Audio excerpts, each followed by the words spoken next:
Evening, ladies and gentlemen. What could I say after it's done?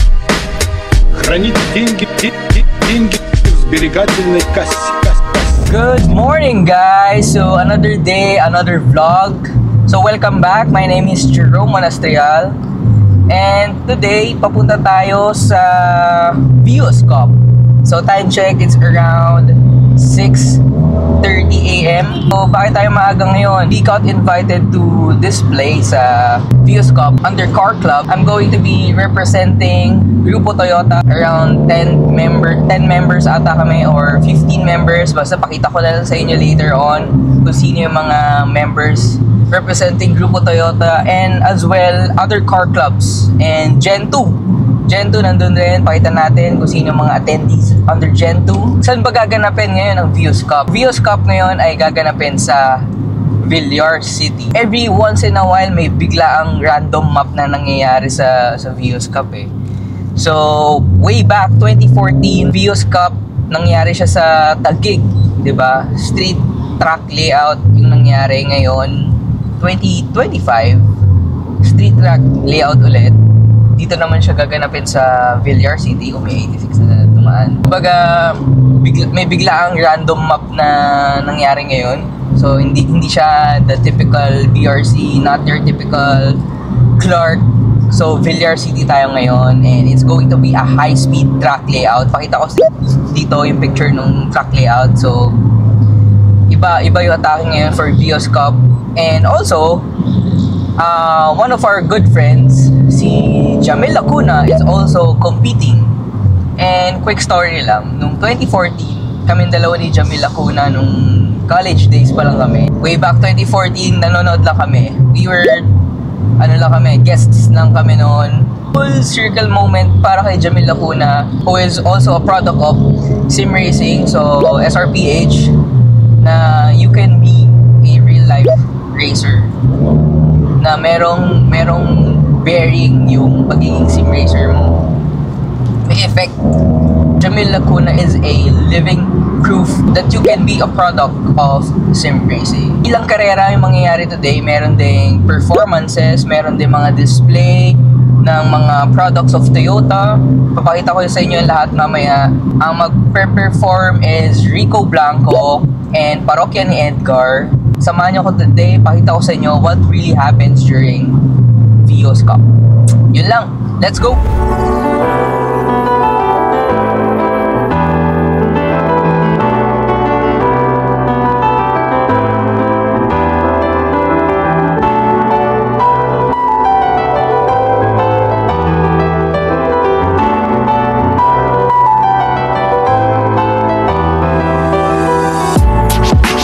Dito na tayo sa Villar City. So, dito muna tayo sa parang Gymkhana area. So, dito yung mga mag-run for Gymkhana. May nag-run na dito ng Gymkhana, si Miggy ata to. Gamit niya yung race niya. So, number 69. Nice. Ito naman yung pila for the tourist lap. Si Allen, si Frank. Si Frank bago set up eh, naka T37. And si F. Chin. Oh. Yung kay Mark. Yaris ni Mark. So, tourist lap. Yan na, getting ready na. Ano to? Tourist lap, no? Tama? Tourist lap. Yan sila.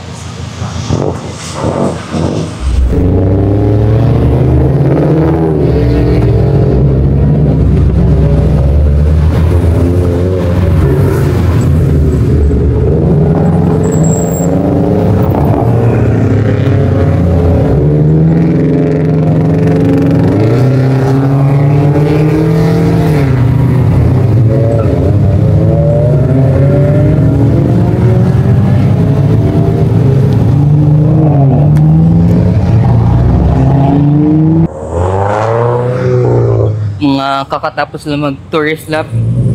Club 86. 86 and Supra. Tapos may naligaw na isang Yaris. Si CJ.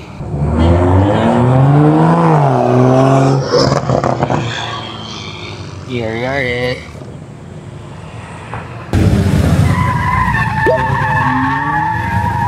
Kamusta? Nakakapapala. Mabilis yung safety High car. speed no? Hataw din yung safety car. Pero nice experience.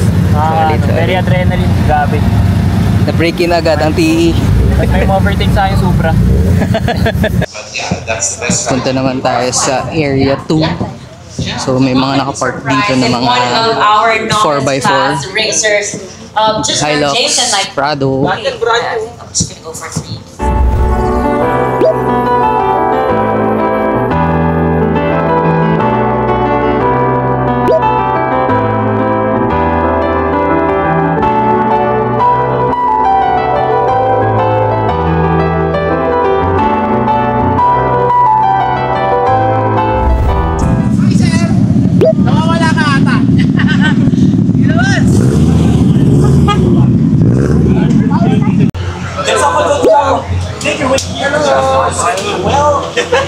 Bro. Udi. Isang tao mo. Wala. Yung kotse ni Jamil, number 6. Bago na. Dati number 2 to eh. Number 6 na siyang... Sige, we'll go back to them later on. But, dati black, puti na ngayon. If you guys want to join in on the conversation, by the way, we're explaining your comments on the live stream, the races that you're Hubad with roll cage. I saw earlier Manual. there were comments Manual na. on Ariel. Manual na pala ngayon. Hindi na matic. Manual na pala ngayon. This is a Pag novice. Okay. earlier on. GoPro pa siya. Still very busy. We already Jamil have Lacuna. later on, so we'll leave them in their work. Later we'll see them taking care of the rules.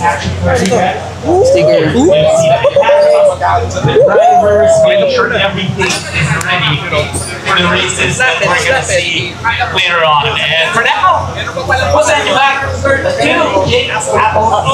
Guys.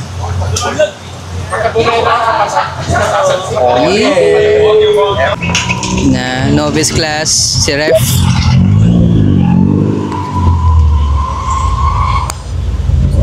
Ito, San Diego.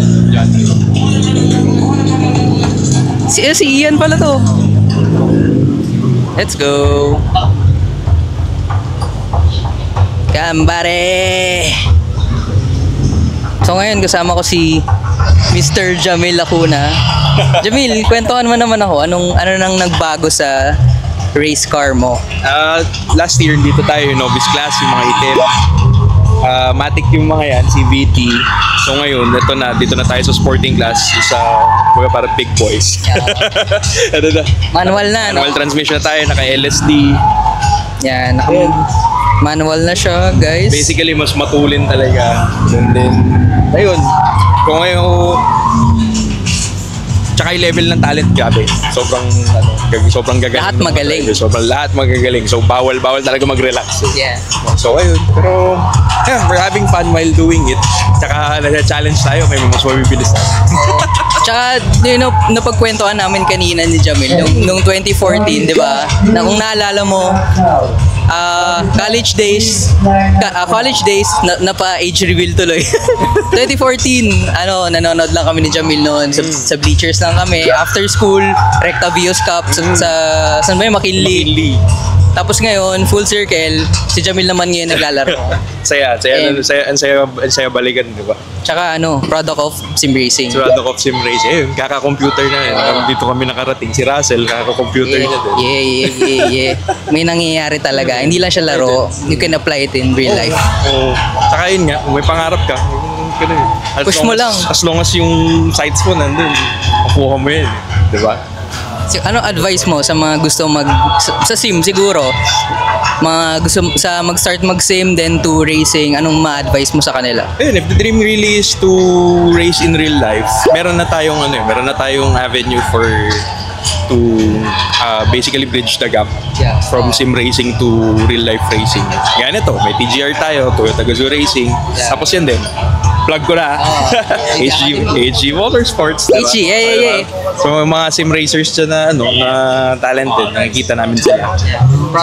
Product of sim, binibigyan din namin ng chance to transition into real life. Kasi parang as a way of giving back din kasi narating namin. Tapos kumbaga parang gusto rin namin tulungan yung iba na maka-reach nung goal nila, which is to race. Kaya nakakatawa. It's all coming full circle. Kaya ngayon thankful lang tayo talaga sa opportunity. Thank you, God. Yun lang. Thank you, Jamil. Good luck.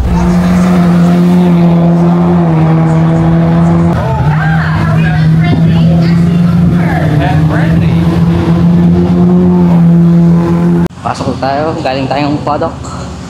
So this is area 2. So area 1 yung paddock. Then area 2 yung sa spectators.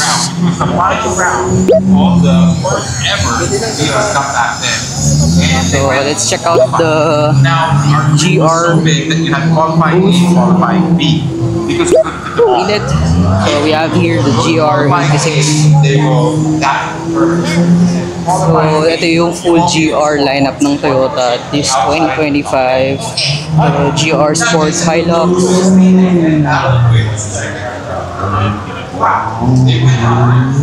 Ito, GR Veloz, Rush.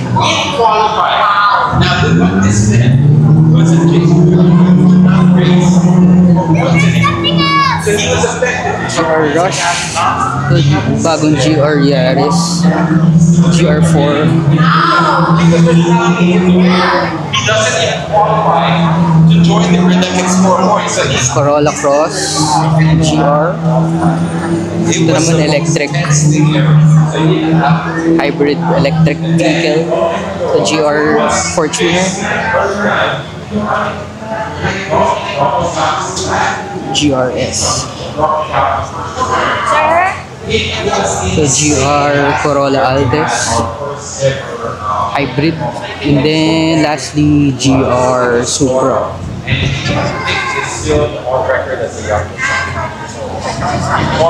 that weekend in the most crazy circumstances. I know his dad's here right now. I don't know if he's here, but I saw a car. Tingnan ko meron din dito, ito yung GR merch and parts as well. Ito may Mahat GR Toyota Gazoo Racing.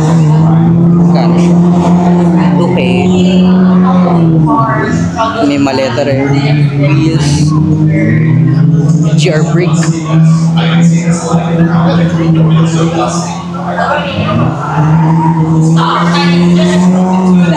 GR na accessories. GR na mahal. Ganda.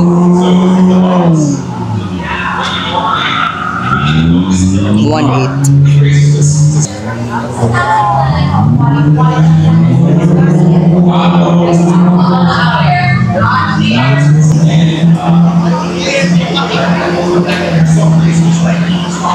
Ito meron. Ganda jacket. GR na jacket.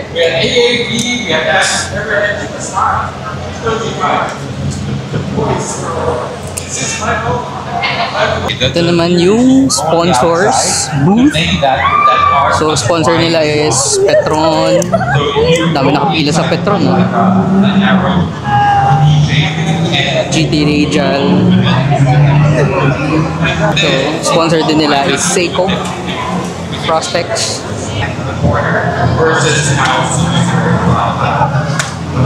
They make it so libre, di ba? Oo, libre naman eh. Yeah, libre naman. And Libre, sa weekend. it's a weekend. Pasok. Oh, And unlike the race. Please welcome one of the country's seminal bands whose music has transcended generations.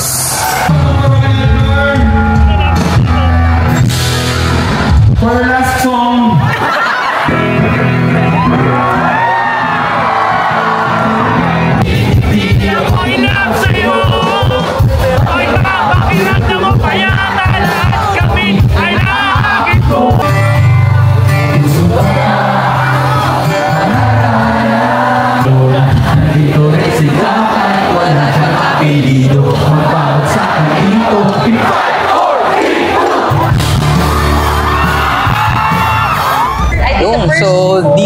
naman sa section na to is the non-GR line Beyond Zero. So dito yung mga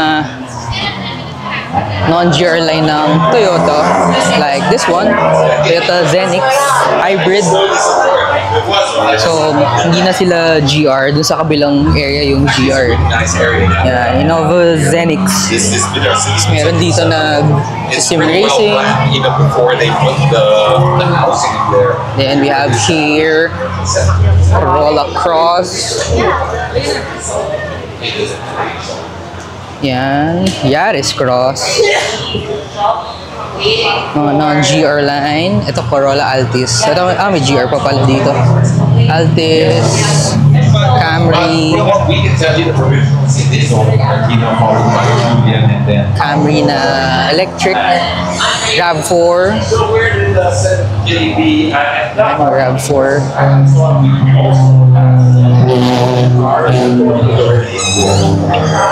Brand new RAV4, and of course the all-new Toyota Tamaraw Hilux. So lagi ko nasasabi Tamaraw FX, so it's Tamaraw Hilux. So iba-ibang variant siya, may closed siya, ito closed, ito pickup type, then ito closed naman na may aircon. May aircon ba ito sa loob?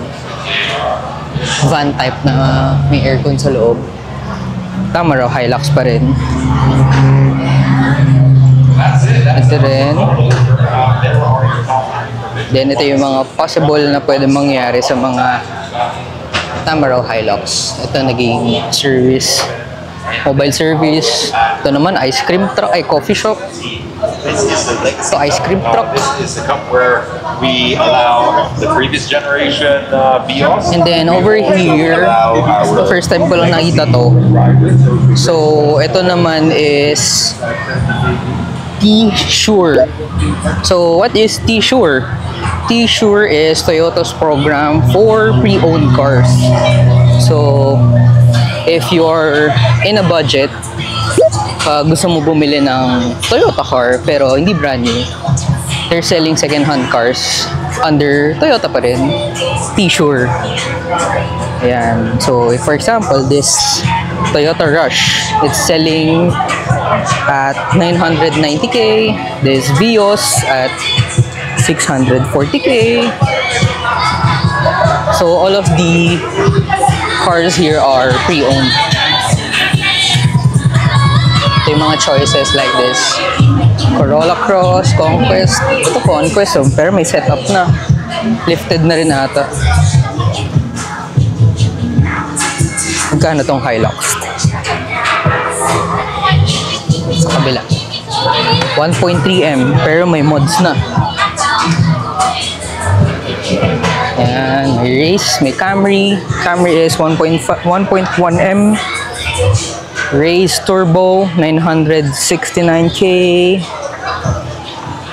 Vios, 679. Prado, 2.5M. Vios, 700k. So, ito yung mga items, cars na available. May FJ pa pala. Kana FJ, 1.7 million. Yep, that's your T-Sure, Toyota T-Sure cars. Dito naman tayo sa Area 3, test drive area ng Toyota Gazoo Racing. Ayan, at the same time, may nag-gym gana dito. Grabe, sobrang init. Silipin natin. Mag-run next. Ito, 86, oh.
here are some of the car clubs na umattend.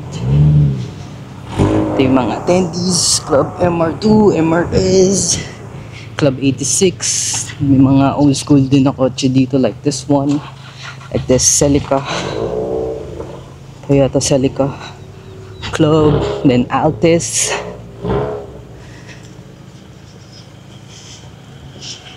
Philippine AE86 Club. Ito sila Justin.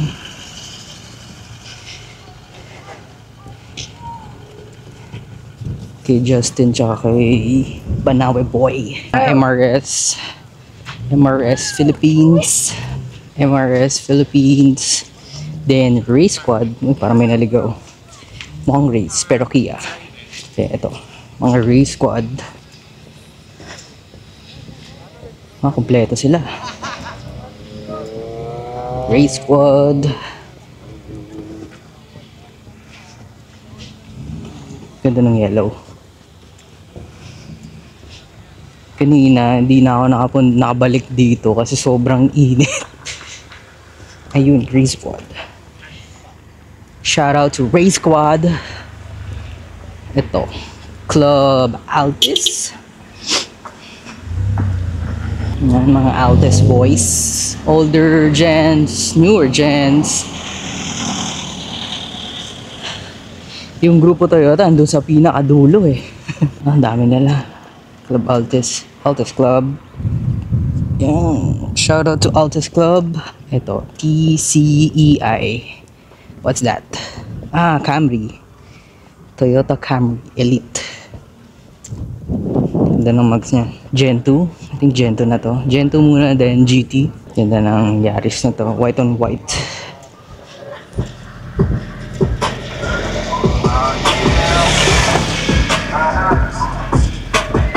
Gen 2.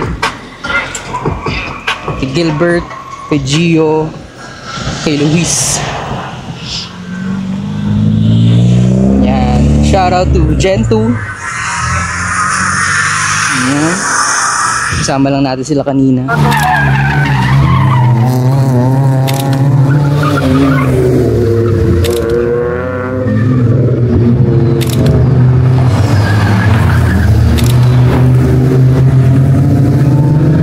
So this has been our 2025 Vios Cup round 2 dito sa Villar City. Today was very different kasi hindi siya in the usual Clark, hindi siya in the usual BRC. It's a street race here at Villar City. Street track layout. So it was a high speed track layout. Sobrang dami nangyari. But still, thank you so much Toyota for doing this. Sobrang nag-enjoy ako. Medyo mainit pero given na kasi it's a city track. So wala naman talagang racetrack dito but still they managed to do a racetrack inside Metro Manila kasi 'di ba usually mga racetrack outside Metro Manila sa Clark sa BRC but they managed to do a racetrack inside Metro Manila. So kudos to Toyota for Team Gazoo Racing Philippines. Thank you so much, and if umabot ka sa part ng video na to, you can comment down below Gazoo. Yun, comment down Gazoo para alam ko talaga nanood kayo from start to finish. And if gusto nyo bumili ng merch, you can buy our merch at www.eversince-streetclub.com. Don't forget the dash. Yun lang. You can like, comment, and subscribe. It really helps us with our algorithm. And yun lang. So this has been Jerome Monastrial. See you on the next vlog. Jane!